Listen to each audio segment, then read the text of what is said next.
Chapter 7. Then Elisha said, Hear the word of the Lord. Thus saith the Lord, Tomorrow about this time shall a measure of fine flour be sold for a shekel, and 2 measures of barley for a shekel in the gate of Samaria. Then a lord on whose hand the king leaned answered the man of God and said, Behold, if the Lord would make windows in heaven, might this thing be?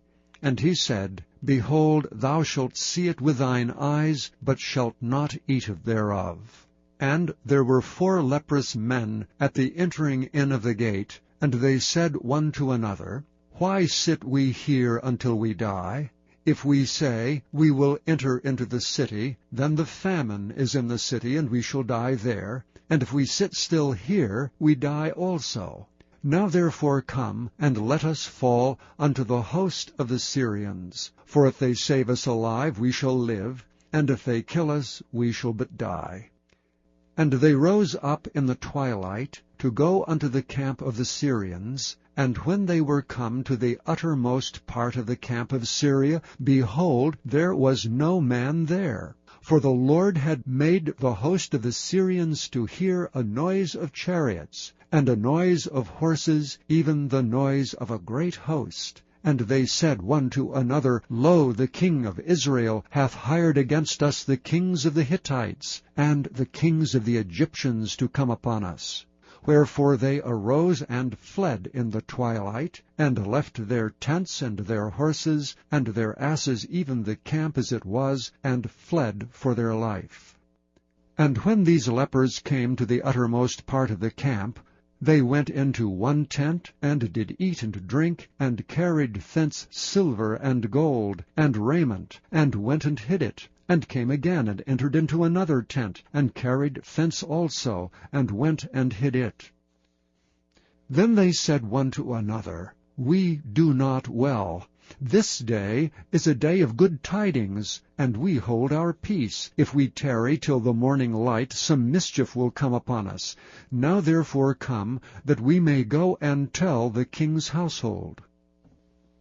So they came and called unto the porter of the city, and they told them, saying, We came to the camp of the Syrians, and behold, there was no man there, neither voice of man, but horses tied and asses tied, and the tents as they were.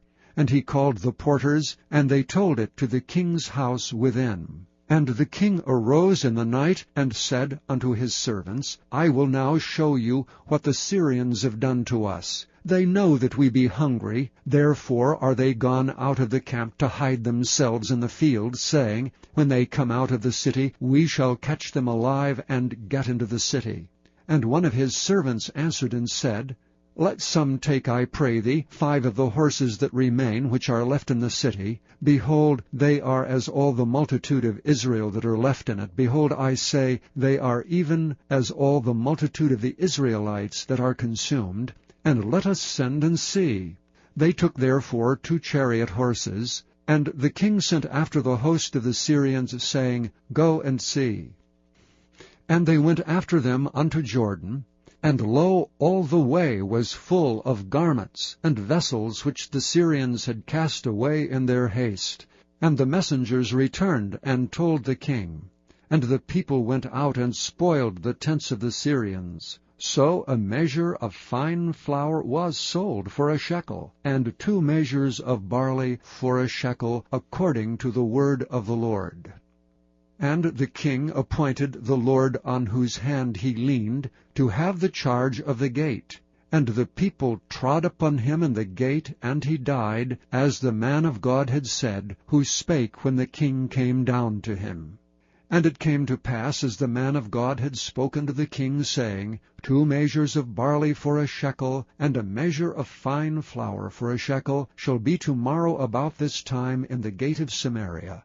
And that Lord answered the man of God, and said, Now behold, if the Lord should make windows in heaven, might such a thing be? And he said, Behold, thou shalt see it with thine eyes, but shalt not eat thereof. And so it fell out unto him, for the people trod upon him in the gate, and he died.